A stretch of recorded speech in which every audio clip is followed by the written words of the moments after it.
Aujourd'hui, notre univers est constitué d'étoiles, de galaxies, d'amas de galaxies, mais aussi de vides immenses. Pourtant, à sa naissance, il y a plus de 13 milliards d'années, la matière était répartie de manière uniforme. L'origine et l'évolution de l'univers sont décrites par le modèle du Big Bang.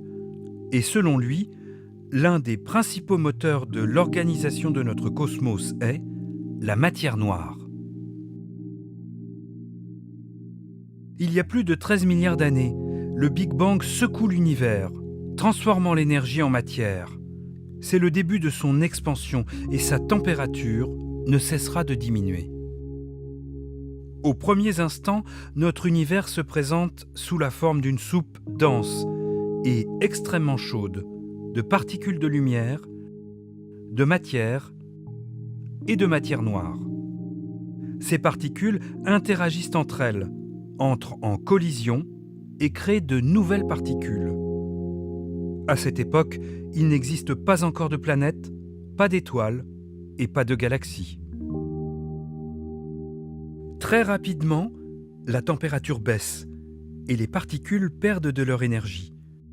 Alors que les particules de matière et de lumière continuent de s'entrechoquer, les particules de matière noire arrêtent leur collision avec la matière et n'interagissent plus entre elles.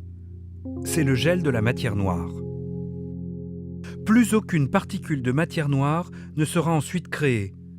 Sous l'effet de sa force gravitationnelle, ces particules influenceront la structure de l'univers jusqu'à nos jours.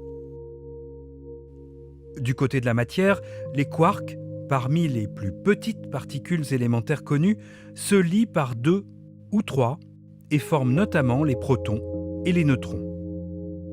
Entre 3 et 20 minutes après le Big Bang, la température continue de baisser et permet aux protons et aux neutrons de s'associer pour former les premiers noyaux d'hydrogène, d'hélium et de lithium. Lorsque la température devient inférieure à 1 milliard de degrés, la création de noyaux légers s'arrête. La nucléosynthèse primordiale s'achève. 380 000 ans plus tard, les électrons deviennent assez lents pour se lier au noyau et former les premiers atomes. Les électrons ainsi captés n'interagissent plus avec les particules de lumière qui peuvent désormais circuler librement. Cette lumière est la plus ancienne trace de l'univers détectable aujourd'hui. On l'appelle le fond diffus cosmologique. Les différences de couleurs sur l'image représentent de très légères fluctuations de densité de matière. La matière noire pourrait expliquer ces contrastes. On a pu déduire de cette image la quantité de matière noire dans l'univers.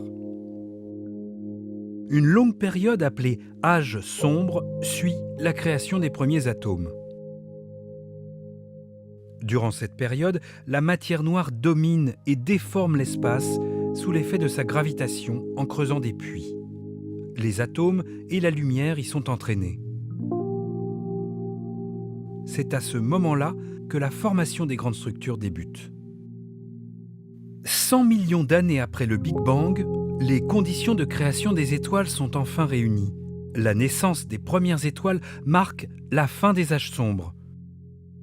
Les fusions successives des noyaux légers dans le centre des étoiles vont former des noyaux plus lourds, comme le carbone, l'azote ou l'oxygène. C'est la nucléosynthèse stellaire. Au fur et à mesure, l'univers va se peupler d'étoiles qui se regroupent en galaxies sous l'effet de la gravitation. Les galaxies se réunissent ensuite pour former les plus grandes structures connues de l'univers, les amas et les superamas de galaxies. C'est la matière noire qui aurait façonné les grandes structures observées dans notre univers. Depuis 6 milliards d'années, on observe une accélération de l'expansion de l'univers. La présence d'une force nouvelle et inconnue, appelée énergie noire, en serait la cause.